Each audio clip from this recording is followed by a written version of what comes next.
बिस्मिल्लाहिर्रहमानिर्रहीम। अस्सलाम वालेकुम नाज़रीन, आज हम आप लोगों के सामने एक ऐसा वाक़या पेश करने जा रहे हैं जिसे सुनने के बाद आप लोग भी हैरान हो जाएंगे कि कैसे एक अल्लाह वाले ने एक पंडित की बेटी को छिपकली बना दिया। प्यारे नाज़रीन, कहा जाता है कि एक गांव था जहां कुदरत की तमाम नेमतें मौजूद थीं। अल्लाह पाक ने वहां के लोगों को माला माल किया हुआ था। ऐसी नेमतें जिनको देखने के बाद इंसान अक्सर मगरूर हो जाया करता है। उस गाँव की सबसे बड़ी और बुरी बात यह थी कि वहाँ पर रहने वाले सब काफिर थे, अपनी शानो शौकत और दौलत पर फख्र करते थे। चूँकि हर शख्स दौलतमंद था और किसी के पास भी पैसे की कोई कमी नहीं थी। वहाँ नदियाँ थीं, दरिया थे और हर किस्म की नेमत मौजूद थी। जब इतना कुछ एक इंसान के पास हो तो वो मगरूर हो जाया करता है। लेकिन यहाँ पर एक इंसान के पास दौलत नहीं थी, बल्कि पूरे के पूरे गाँव के पास बहुत दौलत थी। इस गाँव में काफिर बहुत ज्यादा थे और मुसलमानों के घर इक्का दुक्का ही थे। उनका एक पंडित था जिसकी एक अकलौती बेटी थी और वो अपनी बेटी को बहुत चाहता था। वो लड़की बहुत ही ज्यादा अनापरस्त थी और वो अपने आप को बहुत ही ऊंचा समझती थी। वहाँ गरीब सिर्फ मुसलमान ही थे, लेकिन काफिरों के पास तो दौलत थी। हर काफिर एक दूसरे को देखता, लेकिन मुसलमानों को देखने वाला वहाँ पर कोई भी नहीं था। वो लड़की काला जादू करती थी और काला जादू करके गरीबों को जानवर बना दिया करती थी। तमाम मुसलमान उससे बहुत ज्यादा तंग थे। वो लोगों को मजदूर बनाती, गुलाम बनाती और अगर उसकी कोई बात ना मानता तो वो जादू करके उनको जानवर बना देती और उनको अपनी उंगलियों के इशारे पर नचाती। उस बस्ती में इक्का दुक्का मुसलमान थे जिनका कोई भी पुरसाने हाल नहीं था। जब उस पंडित की लड़की का इल्म ज्यादा बढ़ गया तो एक मुसलमानों के बुजुर्ग ने अल्लाह पाक के सामने गिड़गिड़ा कर दुआ की, ऐ अल्लाह, हमारी जो नस्लें यहाँ पर बची हैं उनको बचा ले। उस पंडित की लड़की ने हमारा जीना मुश्किल कर दिया है। कोई भी हमारा मसीहा नहीं है, ना दौलत है ना जिस्मानी ताकत है। ऐ अल्लाह, हमारे लिए एक ऐसा मसीहा भेज जो ना सिर्फ ताकतवर हो बल्कि इस जादूगरनी को भी हरा दे। अल्लाह पाक ने उस बूढ़े शख्स की दुआ कबूल फरमाई और यूं वहाँ पर एक अल्लाह वाले को भेज दिया। ये अल्लाह वाले वैसे ही उस बस्ती में दाखिल ना हुए, बल्कि वहाँ पर एक वाकया हुआ। एक दिन पंडित सैर करने के लिए जंगल की तरफ निकला। वो बड़े ही खुश मिजाजी से जंगल की तरफ जा रहा था। अचानक से एक जहरीला सांप उसके सामने आ गया। अगर वो पंडित चाहता तो अपने अमल से उस सांप को खत्म कर सकता था, लेकिन वो सांप बहुत ही ताकतवर था। उस सांप ने पंडित के पाँव में डस लिया। वो वहीं पर ही बेहोश होकर गिर पड़ा। जो उसके गुलाम थे उन्होंने जब इसकी ये हालत देखी तो उन्होंने इस पंडित को जल्द से जल्द घर पहुंचाया। घर पहुंचाते ही जैसे ही उसकी बेटी ने इसकी ये हालत देखी तो उसने शहर के बड़े बड़े डॉक्टरों और हकीमों को बुलाया। वो लोग अपने हुनर में कामयाब थे, लेकिन ये हैरानगी की बात थी कि वो अपनी तमाम कोशिशें करने के बावजूद उस जहर को नहीं निकाल पा रहे थे। जहर बड़ी तेजी से पंडित के जिस्म में फैल रहा था। सब लोग अपने हुनर के एक्सपर्ट होने के बावजूद उस जहर को नहीं निकाल पा रहे थे। फिर उसी शहर में एक दरवेश नमूदार हुआ। इस दरवेश को अल्लाह ताला ने इसी मकसद के लिए भेजा था। इस दरवेश ने उसके घर के सामने जाकर दरवाजा खटखटाया। वहाँ पर बड़े बड़े वजीर खड़े हुए थे और वो पूछने लगे कि ऐ बाबा, तुम कहाँ जाना चाहते हो?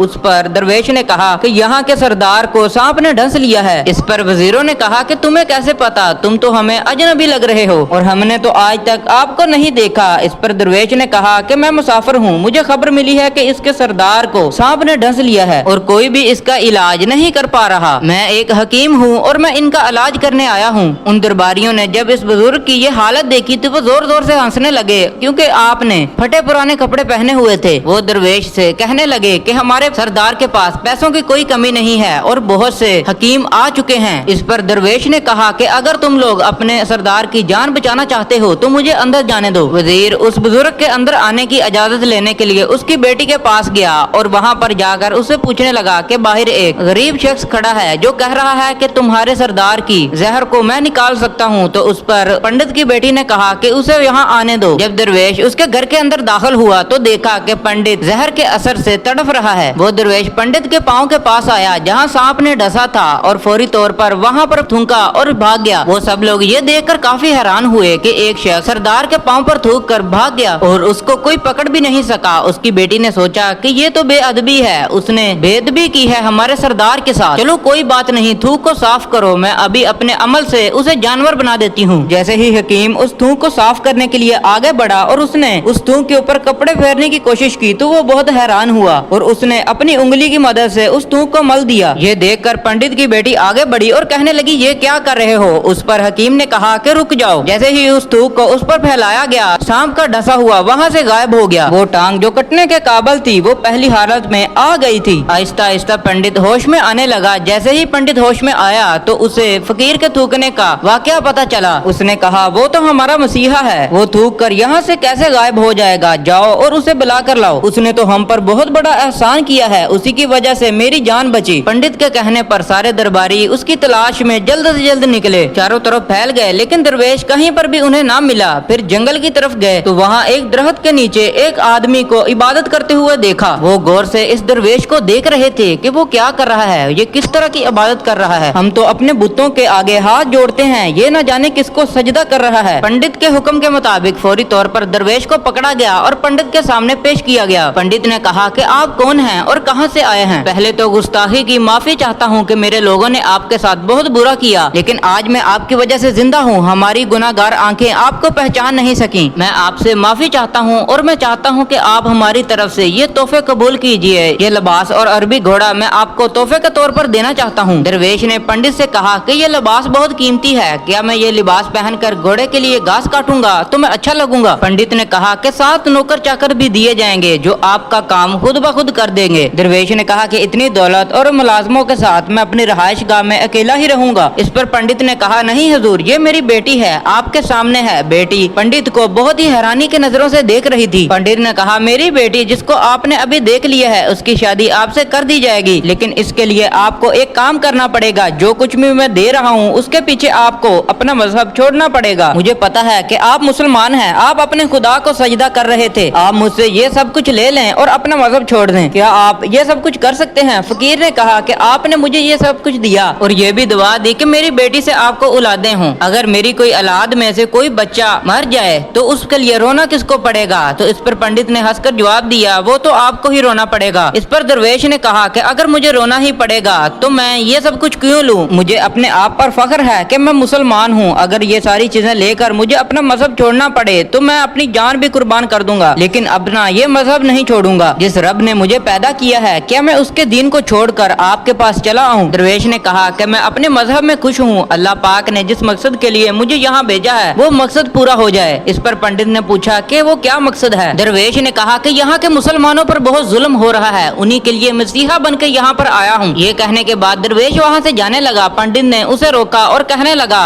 कि मैंने माल देकर तुम्हें आजमाया था, लेकिन तुम अपने मजहब को छोड़ने के लिए राजी ना हुए। अगर आप यही करने आए हो तो आपको किसी बात का डर नहीं है? क्या आप नहीं जानते कि हम कितने ताकतवर हैं और हमारी बेटी इतनी करामत है कि वो आपको यहाँ खड़े खड़े जानवर बना दे? दरवेश ने कहा कि इसने तो जानवर बहुत से कमजोर लोगों को बनाया है, अगर इसमें हिम्मत है तो उसे कहे कि मुझे बनाकर दिखाए। उससे पहले कि पंडित अपनी बेटी से कहता कि जाओ और इस दरवेश पर जादू करो, उससे पहले ही दरवेश ने इस लड़की पर फूंक मारी और वो वहाँ पर ही एक छिपकली बन गई। वो कुछ भी नहीं कर पा रही थी। वो छिपकली इतनी बड़ी थी कि वहाँ पर जितने भी लोग खड़े थे उनसे ऊंचा कद सिर्फ उसी का था। वो आहिस्ता आहिस्ता अल्लाह वाले के पास आना चाहिए और वहाँ पर अपना जहर उगलने ही वाली थी। दरवेश को पता चल गया कि वो क्या करना चाह रही है। उसी वक्त उन्होंने उसके मुंह पर थूक दिया। थूकने की ही देर थी कि वो जलने लगी, जिससे उसका आधा चेहरा जल गया और आधा चेहरा जलकर काला हो गया। अपनी बेटी की यह हालत देखकर दरवेश के पास पंडित भागा भागा आया और उनके कदमों में बैठकर रोने लगा और कहने लगा कि मुझे माफ कर दो और मेरी बेटी को भी। हुजूर, मेरी बेटी अगर ठीक हो जाए तो मैं वादा करता हूँ कि यहाँ पर जितनी भी बस्ती है वो सारी की सारी मुसलमान हो जाएगी। इस पर दरवेश ने कहा कि हम जबरदस्ती किसी को अपने मजहब में दाखिल करना नहीं चाहते, बस जो भी लोग मुसलमानों पर जुल्म करते हैं उनसे कहो कि वो जुल्म करना बंद करें। पंडित ने उनकी बात मान ली और दरवेश ने उसे वापस ठीक कर दिया। इस तरह मुसलमान अपने मजहब पर जी सकते थे और दरवेश ये बात करने के बाद वहाँ से गायब हो गया। दोस्तों, वीडियो अगर पसंद आई हो तो वीडियो को लाइक कर दें, चैनल को सब्सक्राइब करके बेल आइकन प्रेस लाजमी से कीजिएगा ताकि ऐसी वीडियोस की नोटिफिकेशन आपको मिलती रहे। अल्लाह हाफिज।